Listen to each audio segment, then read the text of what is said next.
Hello, and welcome back to Lunchtime BABLing. My name is Shea Brown. I'm the CEO of BABL AI, a company that audits algorithms for bias, ethical risk, and effective governance. I am joined by Aleksandr.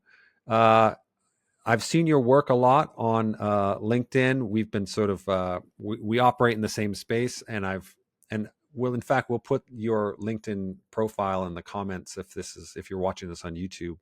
That will be in the comments below. But I've really appreciated your work, and I think one of the reasons I wanted to have you on is because there's so much information in our space and misinformation in some cases in our space. And it's hard sometimes to tell who to trust as an expert. And your content that I see, I can tell that I can trust. And I'm curious to dig into who you are, how you got into this space, and your perspective. And we're eventually going to get to the EU AI Act. So why don't you sort of introduce yourself to people, and I'd like to hear kind of a little bit of your journey, how you got into sort of responsible AI, AI compliance, and AI safety in general. Hi, Chef, and hi, everyone. And many thanks for this very kind introduction, actually. I appreciate it a lot. And to those who have not yet you know, um, uh, who have not yet been, who have not had the opportunity to get acquainted with my content, my name is Aleksandr Tiulkanov.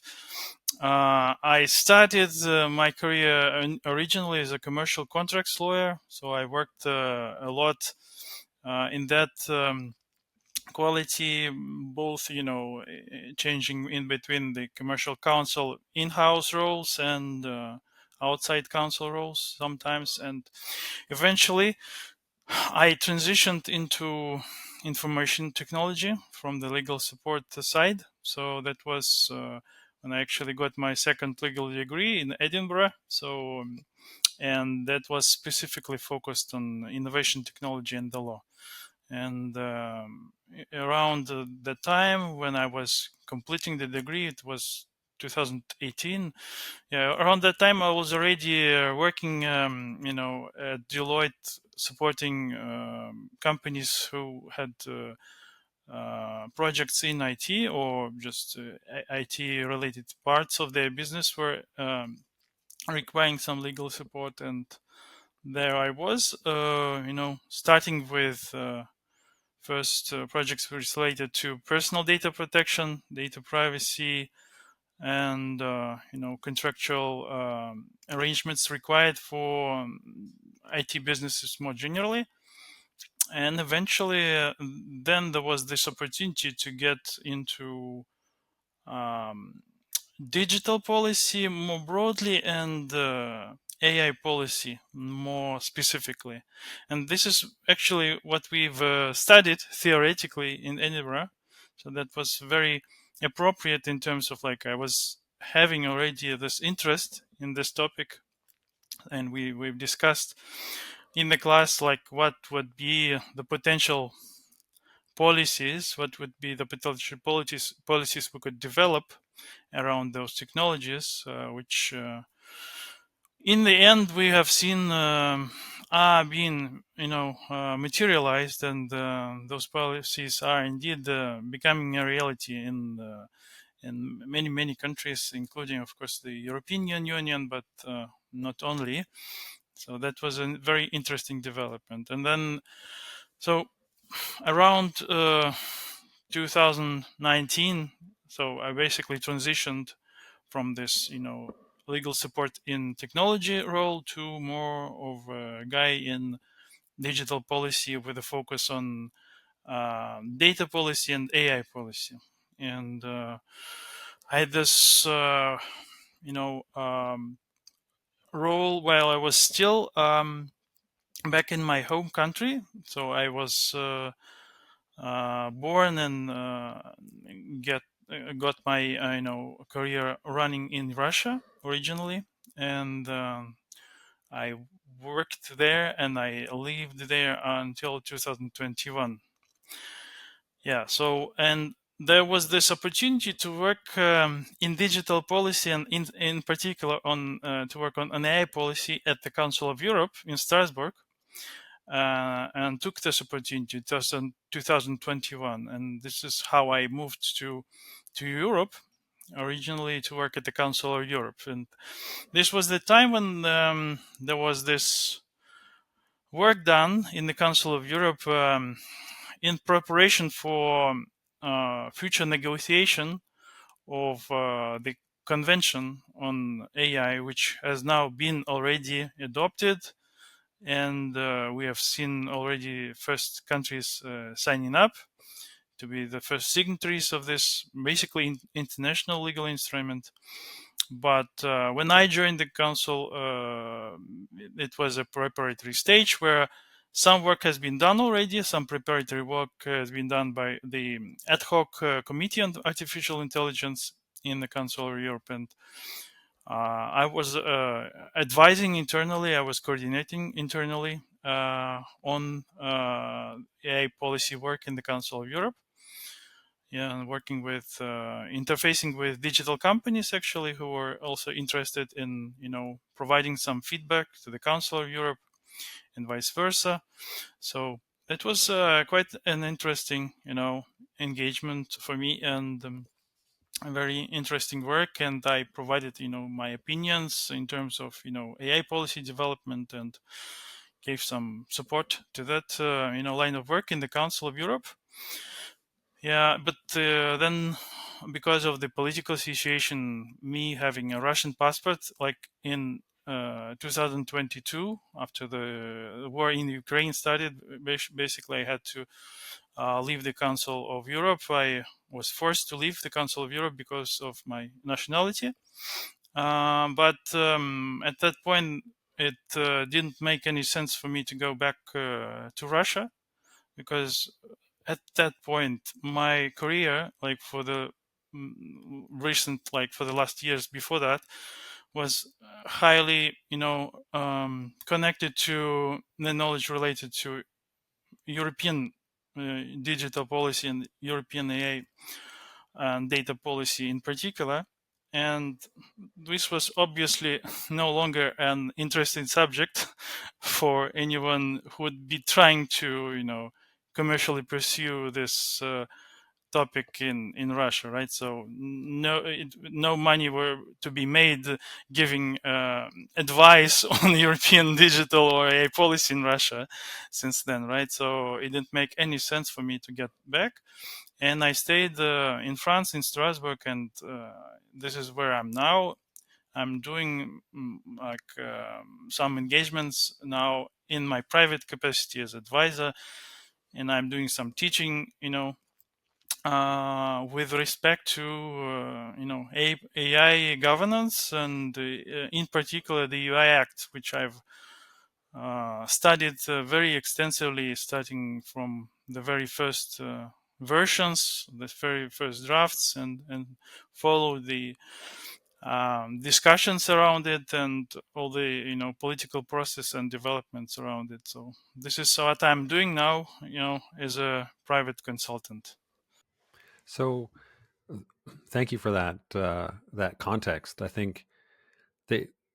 I'm curious what your thoughts are on how the the international convention, like the approach, differs from the EU AI Act in terms of how they envision governing AI. Or is it, or is there sort of uniform alignment there? Like, what are your thoughts on that? Sort of those two different. I could ask, I know like the differences between U.S. and Europe are quite significant, and but even within Europe, what do you see as the sort of differences in those approaches? Hmm. So, yeah, thank you for this question, Share. I think it's for the benefit for the audience of the audience. We should clarify, like, that the Council of Europe is a completely separate entity from the European Union, institutions, because there is often, a confusion, because there are lots of different institutions. For example, in the European Union, there is Council of the European Union and also the EU Council. So the Council of Europe is a different, organization. It's actually predates the creation of any European entities such as European Union. Before it was called differently anyway. Like the Council of Europe was both created earlier, and it encompassed more countries. So, and up until recently also included Russia, for example. It still includes, for example, the United Kingdom, so which, as we know, like is no longer, for example, a member state of the European Union, but yeah, it has its seat in the Council of Europe, as do some other countries like Turkey and so on. So, and it's also important for the context to understand that there are some observer seats, such as for the United States and for other countries which are like outside of Europe, but are taking part in different activities, including in particular this work on the Council of Europe Convention. So first and foremost, it's important to understand like this context, this kind of a separate role of the Council of Europe in a broader Europe, in the European integration, and then also to understand that there are many non-European actors involved there, as was the case for the Council of Europe Convention on AI. And now, actually, as we supposed to call it the Framework Convention, and this is actually shows us the first point of divergence, in that at first there were different discussions in terms of like how the convention may be place to regulate AI. Would it go into much detail, or would it stay on a more principal level, on a more higher level, and would provide some kind of a framework upon which some further work could be then done, right? So in the end, it was decided by means of consensus during the negotiations that yeah, the work would follow the framework route firstly, and then of course there was this important question that the European Union played an important part in negotiations, right? So it was not really foreseeable that the convention would diverge significantly from what the European Union has considered for itself as to be its own rules to be put now as EU Act, right? So there was it was not foreseen that it would uh, be completely different from the European Union's document. But on the matter of the way the document is structured, of course, it's an international treaty, right? So, and the way it works, it's also different from the European Union regulation. In Europe, if we have a certain regulation, then it's uniformly applied across Europe, of course, with the understanding that some, national courts may start to develop their own case law, which may start to diverge at some point, but theoretically, at least, the law is common for all EU member states, and this is the whole idea to provide, for the market players, for the companies that are building AI and that are deploying AI, single space, single regulatory space in Europe, so that they wouldn't have to separately track and follow, for example, French AI laws, German AI laws, and so on, right? So they have a common legal space to operate on, and they don't have to spend that much on compliance, like not 27-fold, but only once. So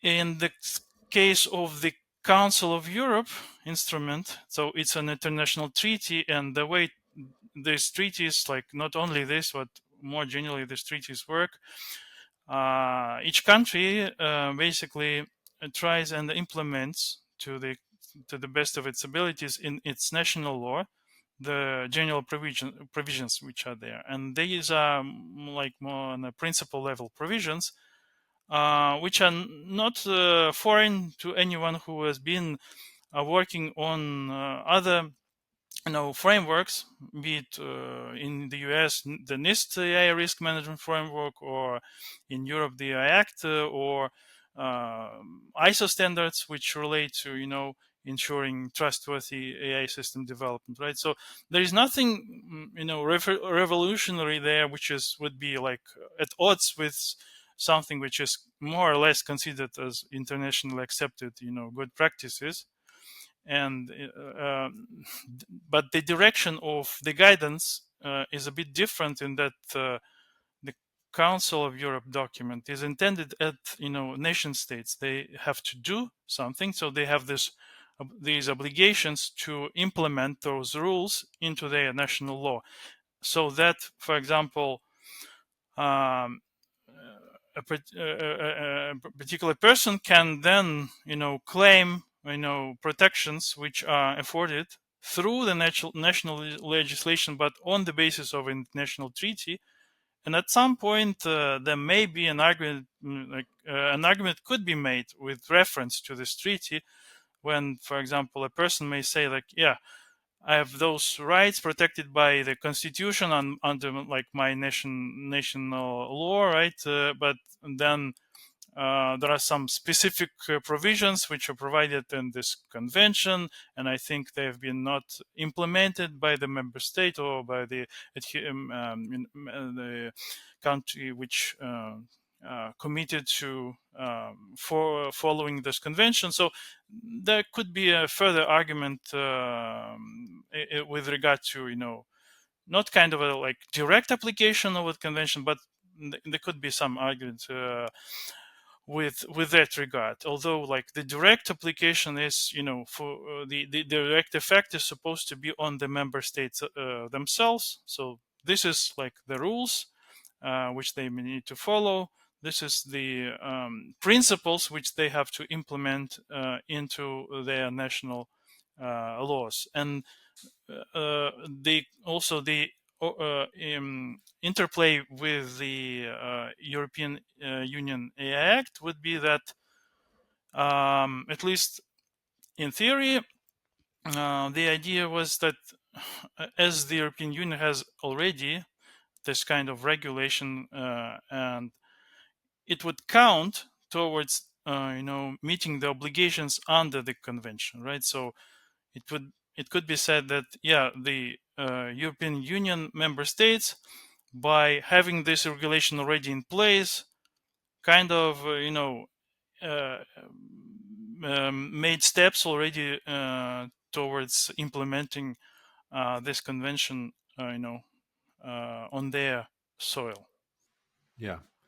So one thing I really like about your content on LinkedIn is that, I mean, obviously everybody sees the economic potential for compliance around the EU Act. The obligations are fairly onerous, and there's a lot of confusion. And so there are a lot of people talking about it online. And one thing I really like about your content is you're not afraid to point out when people are often get the interpretation wrong, and a lot of the sort of so-called experts will weigh in and in your view they get it wrong. And so, and I think I've seen this myself in a lot of cases, and part of it is because, of course, the law is pretty long, right? There's a lot in there, and then there's also ambiguity, and some of which might get resolved by the standard setting that's happening now. Some of it won't, but there is a lot of confusion. And so I'm curious, what are your thoughts on where are the places where people get things wrong, or where are the areas of the act itself where you think there's the most amount of confusion? Yeah, thanks, Share. So I think this is a great question, because really, where we should start in answering this question is to in placing contextualizing the act properly, because for someone who would be reading this kind of regulation for the first time, and for someone who might not be totally aware of the broader European context, which surrounds it, it might not be evident, for example, that it's not an act which stands on its own, like in an isolated fashion, and uh, just can be interpreted as it is. In fact, it forms part of the European Union's product safety legislation. So, and we have this development in Europe, in the European Union, and where originally how the laws worked, how the laws were structured under the so-called old legal framework. The laws were quite detailed, quite detailed in terms of setting the requirements and then explaining like what does this mean, like in more technical details, right? This approach is no longer followed, and what we have now is a new approach, new legislative approach, under which basically the idea is that for the kind of regulation like the UI Act, we only set basic requirements, like high level requirements in the regulation itself, and then the organizations which then are supposed to implement it must rely on technical standards which are developed not by legislators but by different standard setting community in Europe. There are several standard setting bodies which operate by forming specific work groups which are formed from experts. Many experts are coming from the industry, so hopefully they understand like what's the situation on the ground, and this is it's them who are supposed to provide further guidance for their colleagues, in order to understand how exactly, for example, we are going to implement this or that requirement, for example, the human oversight requirement or the data governance requirement, and so on. Also, taking into account the previous work which has been done, both in European standardization and more globally, for example, on the ISO level, right? So this is the normal way it should work. Unfortunately, it takes much more time than one could hope.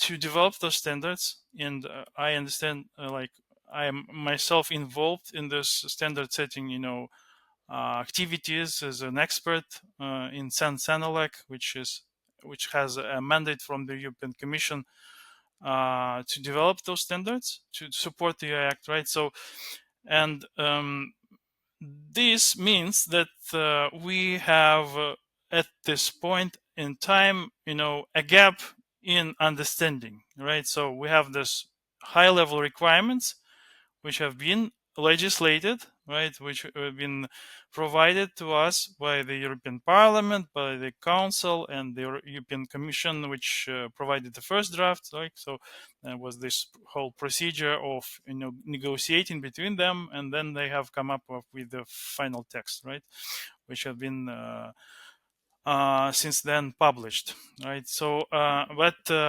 we are still lacking on standards, so the work is in progress. And this is what people do not understand, that it's it's a situation which is in development. So you will see then, like later on, and that certain standards will be coming up, and you will see some explanations of how we are supposed to follow those requirements in the act, right? That so that there will be, if those standards, which the standard setting bodies will develop, so if those standards will be considered by the European Commission, by the AI office, which is part of it, as sufficiently detailed, in particular, right? So they will, publish a reference to those standards in the official journal of the European Union. And if and when this happens, these standards will become so-called harmonized standards, right? And when this happens, whenever an organization will be willing to adopt the standard, to implement the standard in their work and in their processes, the standards will give them the presumption of conformity. And this is the end game, this is the end goal for everyone, because this is how it's supposed to work. Like, you are not forced to follow the standard. You can do it on your own and try to understand, to the best of your ability, how to comply the act. And this is the only actually way to do it right now, right? So because there is no sufficiently detailed official guidance yet, there are no standards yet which have been harmonized and not even adopted. So this is the only way to do it now. But later on, and this is like the end goal, and larger organizations may be very, very willing to get this done as fast as possible, in terms of trying to get the standards done as fast as possible, because this will give them the presumption of conformity with the legislation. So you adopt a standard, you implement a standard, technical standard, and then you have the presumption that your internal processes, your work complies with the regulation, right? So this is not clear to everyone yet. So I would say, and also the placement, like in the contextual placement of the act, because besides the act itself, there are other pieces of not only standards, but there are also other pieces of regulation, such as product liability directive, which has been updated, right? And it now in Europe specifies the situations where software developers, including AI developers, will be liable for defects which occur in their products, including AI system defects, right? So this is important to understand. And also there is guidance by the European Commission on this new legislative framework, which I touched upon, like how, for example, laws interact with standards and so on. There's this document which is called Blue Guide.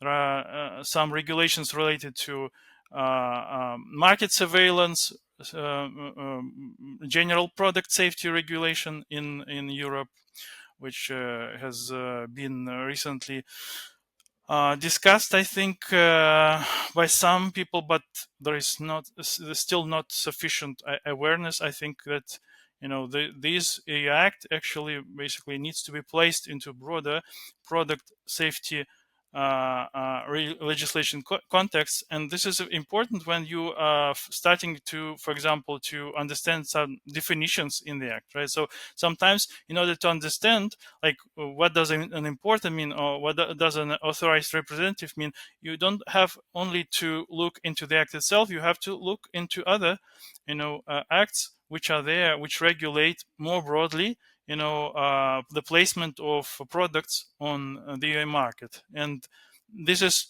to touch maybe a little bit broader issue, that not everybody understands still, that AI systems are products. Like, these are products in the eyes of the European law. This has a lot of consequences in terms of applying all those principles which have been so far developed in regard to other products. Now they apply also to AI systems as products. Yeah. So one thing that I've seen a lot of confusion on and not a lot of clarity on is the extent to which some systems have to go through a conformity assessment, an external conformity assessment, and some systems don't. And currently, it seems like the high risk Annex 3 systems, which are the ones I think a lot of people think about when they think about these high risk systems, like used in education or hiring or things like that, appear not to need to go through an external because they don't have safety components and things like this. Yes, most often this is the case. Yes. Do you think that that's going to remain the case, or do you think that there will be delegated acts that might come out that will shift? Because I've heard different opinions from different insiders that some think that there'll be enough pushback to keep it as a sort of where they're at, and others think that there's going to be requirement for external conformity assessments. What are your thoughts on it? Yeah, I'm not sure whether there will be developments so that external assessments will be mandated by in regard to more systems than currently is, and this is for some this is quite a strange situation where like we have a lot of requirements, a lot of you know provisions in the act, but in the end it's the company itself who certifies that it's compliant, and for some it would seem kind of like, why did you spend so much effort in coming up with this huge regulation in the first place when it will be self kind of a self implemented only, and there will be not sufficient control from independent parties and so on. So this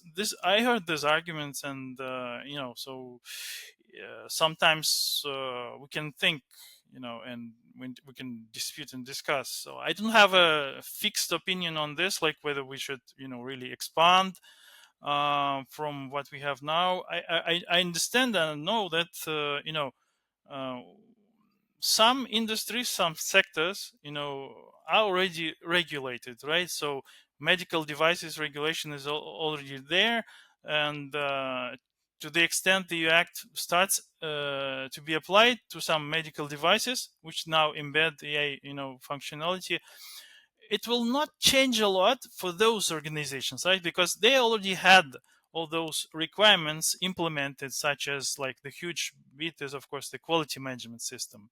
You cannot live without a quality management system anyway, right? So then in order to satisfy like the several additional overlapping requirements from the act, you don't have to do much. You are already in this like very serious business of preparing lots of documentation, and in the process aligning your processes and improving your processes and continually improving them as the ISO standards, for example, require already, so that it's not a big deal if you're already in the regulated sector to add this checkbox on the act.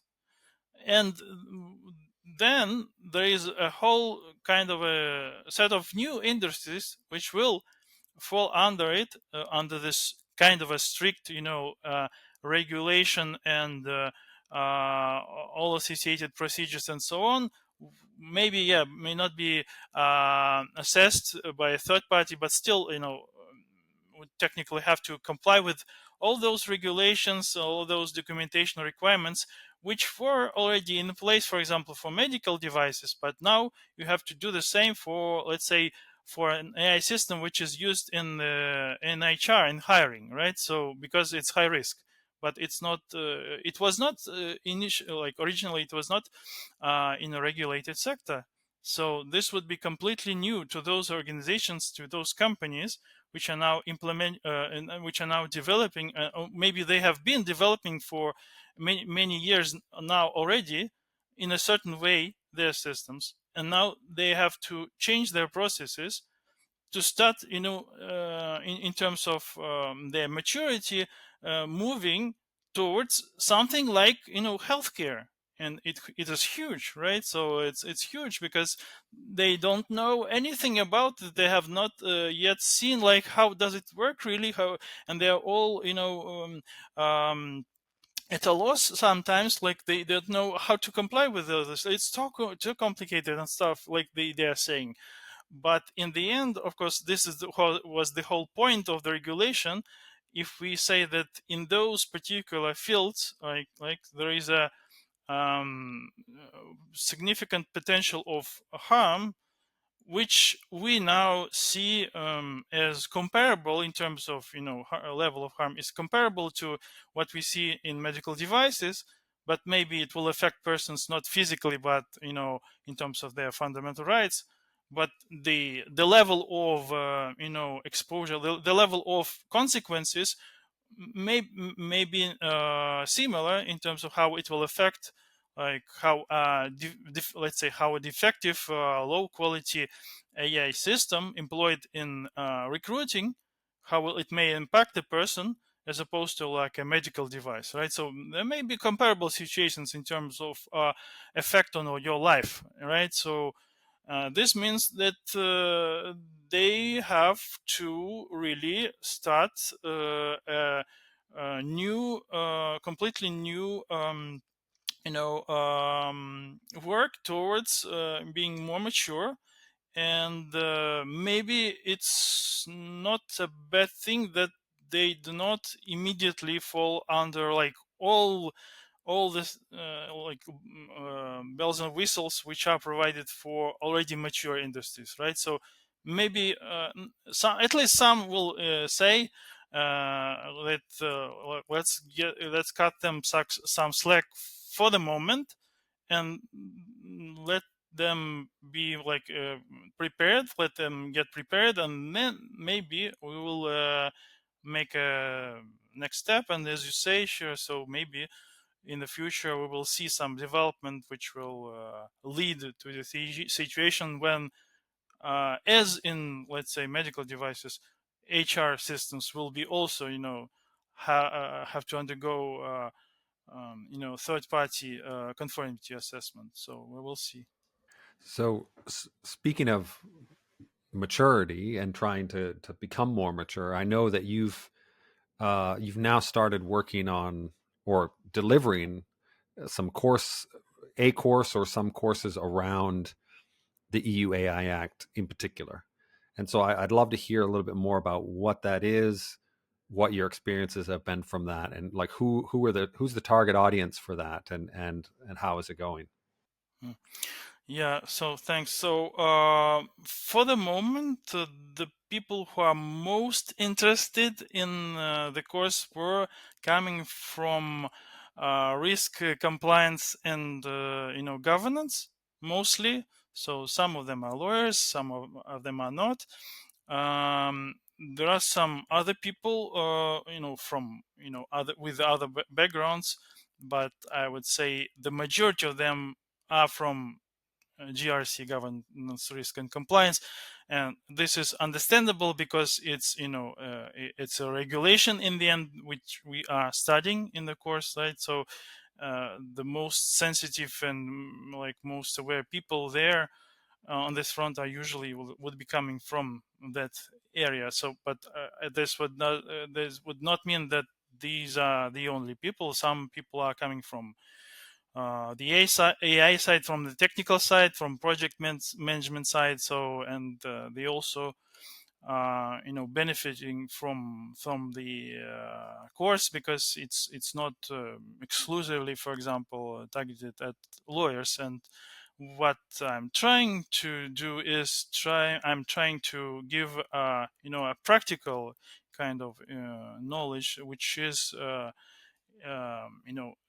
placing the European Union AI Act into its proper context, as we already touched upon today. And basically, what we are trying to do is to see how actually in practice we can get going and start preparing, even in the absence currently of harmonized European standards, to comply, how we can start preparing towards the compliance with the act. And what we need to know in order to assess, our organization's maturity and what would be the instruments for us that we may want to consider at this stage, because even if there are no European harmonized standards, there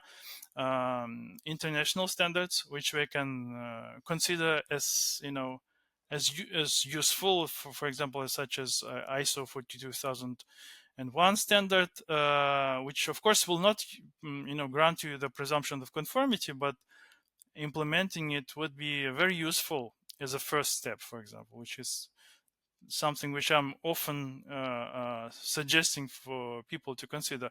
So this is what we are covering. So contextually covering not only the Act but also the interplay with broader product safety law in Europe. Connections with GDPR, of course, because GDPR regulates automated decision making, not to say the data protection itself, and the product liability aspects, which are essential, and the directive will be implemented in all European member states within the next 2 years. So we need to prepare for this as well, both from perspective of a company which may be either developing those systems or just deploying them for their own use. Yep. Well, so I think we'll make sure we put a link to. Is there a link that people could go to sign up for the course if they wanted to? Yes, so I think we can provide the link, and it would be easy. Yeah, perfect. So I think we'll put that link below. And I mean, this is an important thing because February 2nd, some of the first requirements of the Act are coming into force. And in particular, Article 4, which requires some AI literacy. And of course, AI literacy there's no standards around that either at the moment. And all that we know is that it is going to be role based and it will be contextual. And so, what is sufficient for, let's say, a general employee using a chatbot is going to be very different than a compliance or risk professional. And it sounds like your course might be more tailored towards the latter, someone who needs a detailed understanding of exactly what the Act might require of them. So we'll be sure to put that in. I think we probably could talk for hours and hours about this, but we only have so much time. So I'm going to thank everybody. I'm going to thank you first for coming and talking, and I think we could probably have a follow up conversation as we start seeing some of the implications of the Act unfolding. And thank you so much for being here. And if you're listening to this on a podcast, thank you so much for listening. We appreciate it. If you're watching this on YouTube, we'd appreciate a like and a subscribe. That really helps out another algorithm, which is regulated under the Digital Services Act, but we're not talking about that yet. And appreciate it, and we'll catch everybody on the next Lunchtime Babbling. Yeah, thank you, Shia.